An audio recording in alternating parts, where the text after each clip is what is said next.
I stand in support of the Women's Reservation Bill.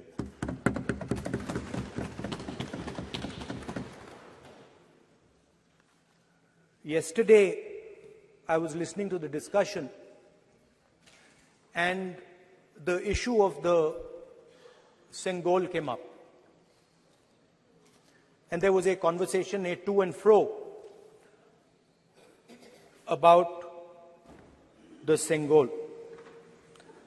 And also a little bit about the conversation about the transfer of power from the British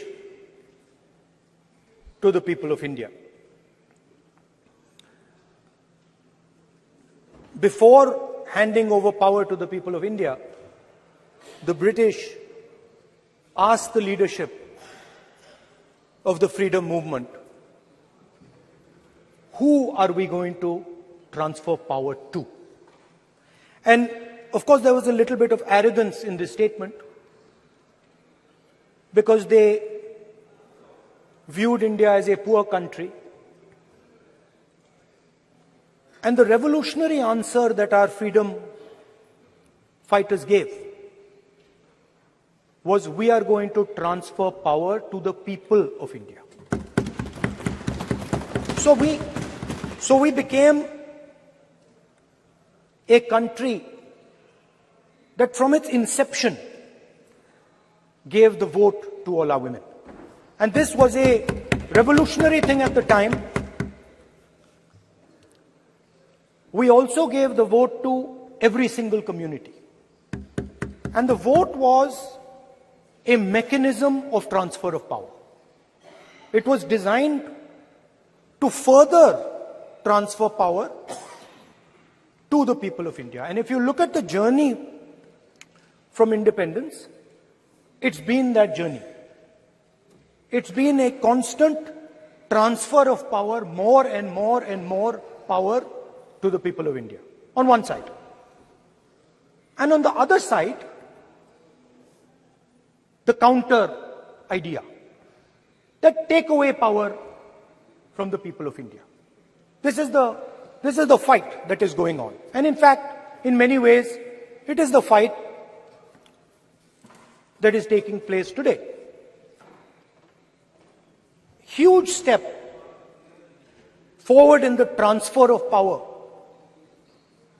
to the women of India was Panchayati Raj, where they were given reservation and they were allowed to enter the political system at scale. And this is another step. It's a big step. It is not a small step. And I'm sure everybody in this room,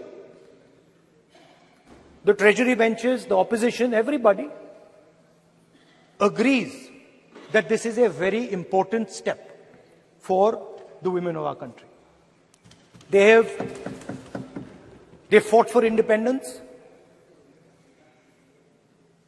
They are as capable as any man, in many ways more capable, and should be given as much space as they possibly can be given. There is one thing, in my view, that makes this bill incomplete. I would like to have seen OBC reservation included in this bill. I think it is very important that a large chunk of India's population, large chunk of India's women should have access to this reservation. And that is missing in this bill. There are also two things that seem strange to me. One is the idea that you require a new census to implement this bill. And the second is that you require a new delimitation to implement this bill. In my view, it is quite simple.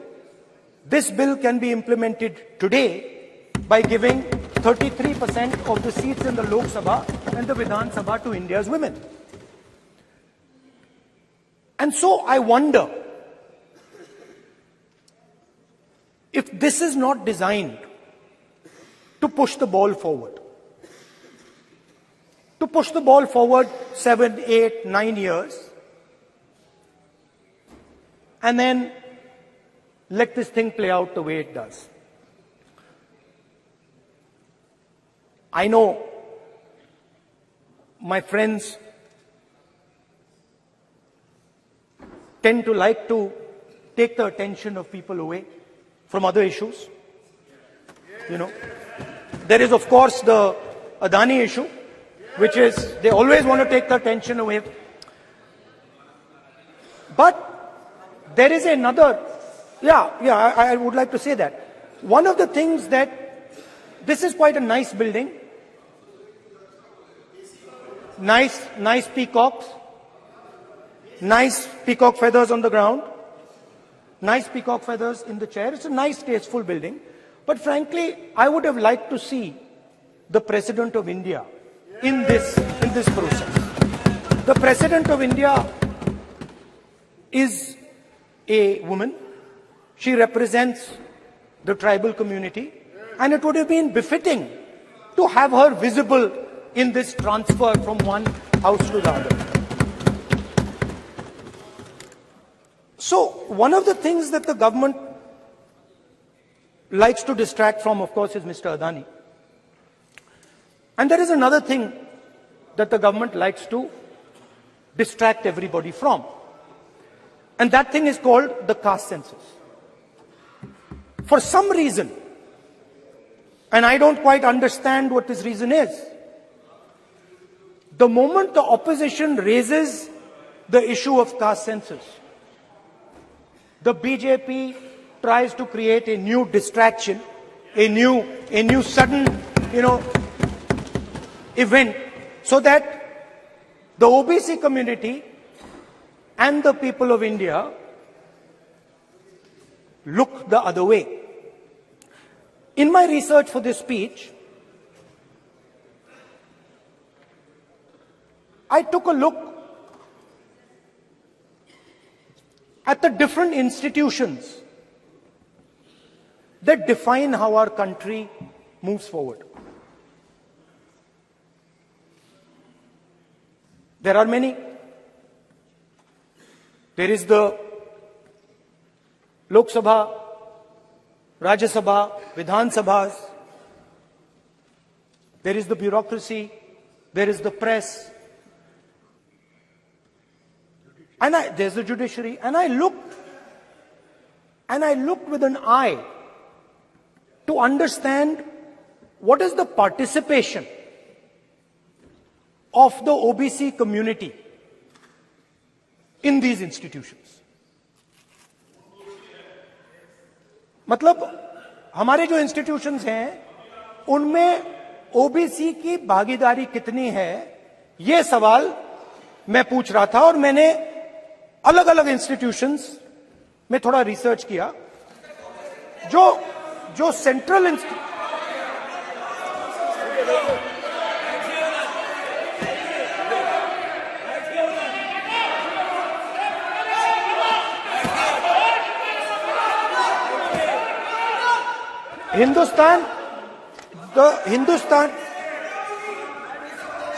the central, don't worry, don't be scared, we are discussing, डरो मत, हम caste census की बात कर रहे हैं, डरो मत. तो मैंने, I checked, simple thing I did. I said, look, what is the most important set of people in the government of India? The people who define how this country is governed. Of course, Lok Sabha and Vidhan Sabha, but beyond that, they are the 90 secretaries of the government of India. 90 people, secretaries, are responsible for managing the core of the government of India. And I asked myself the question, how many of the 90 people come from the OBC community? And I was shocked and shattered by the answer. मैंने ये सवाल पूछा कि ये जो 70 secretary हैं, 90 secretary हैं, ये जो हिंदुस्तान की सरकार को चलाते हैं, जो बजट को चलाते हैं, इनमें से ओबीसी कितने हैं? नरेंद्र मोदी जी प्रधानमंत्री हैं, ओबीसी के लिए काम करते हैं। मैंने ये सवाल पूछा। मैं आपको जवाब देना चाहता हूं, हिंदुस्तान के सेक्रेटरीज 90 में से सिर्फ 3 ओबीसी से हैं। और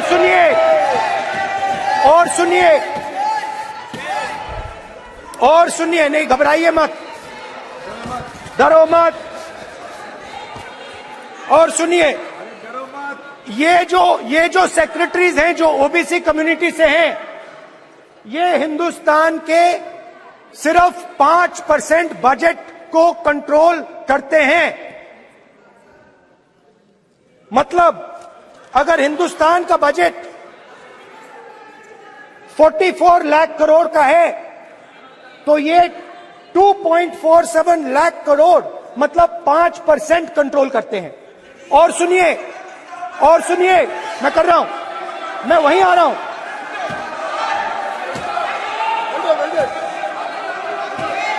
मतलब ये जो है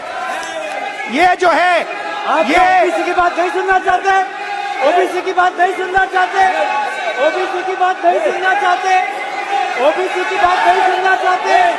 आप ओबीसी के खिलाफ हैं, आप ओबीसी के खिलाफ हैं, ओबीसी के खिलाफ हैं। आप ओबीसी के अधिकार के बारे में नहीं सुनना चाहते, ओबीसी के बारे में नहीं सुनना चाहते, ओबीसी के प्रति न्याय नहीं चाहते, ओबीसी के प्रति न्याय नहीं होना चाहिए। ये सी दे नॉट शोइंग ये जो है, हाँ, मैं माननीय सदस्यों से आग्रह करूंगा, एक मिनट रुकिए। माननीय सदस्य से मैं आग्रह करूंगा, एक तो ये महिला आरक्षण बिल है, और दूसरा सभी माननीय सदस्य समान है। डरो मतो ये शब्द इस पार्लियामेंट में नहीं बोलना चाहिए।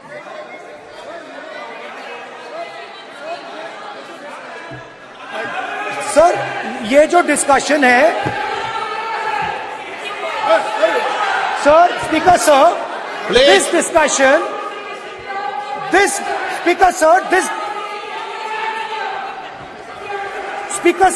discussion is about the transfer of power to the people of India.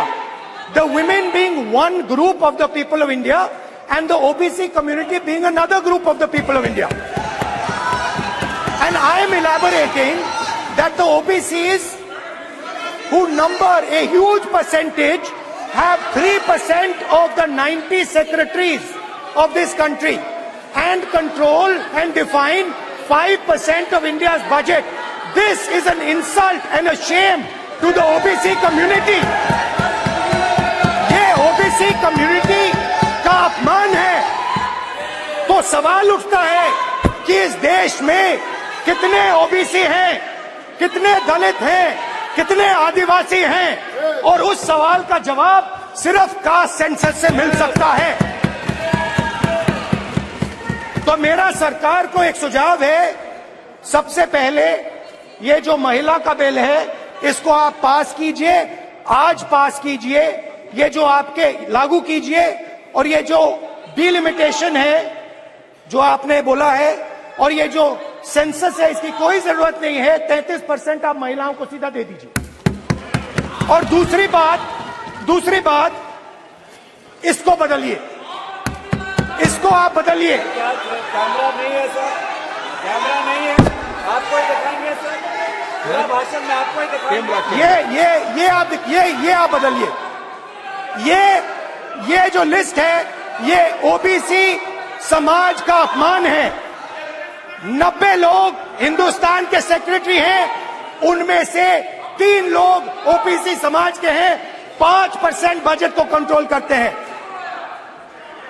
तो जल्दी से जल्दी आप कास्ट सेंसस कीजिए, जल्दी से जल्दी जो हमने कास्ट सेंसस किया था उसका डेटा आप रिलीज कीजिए, और अगर आप नहीं करेंगे तो हम कर डालेंगे। Thank you.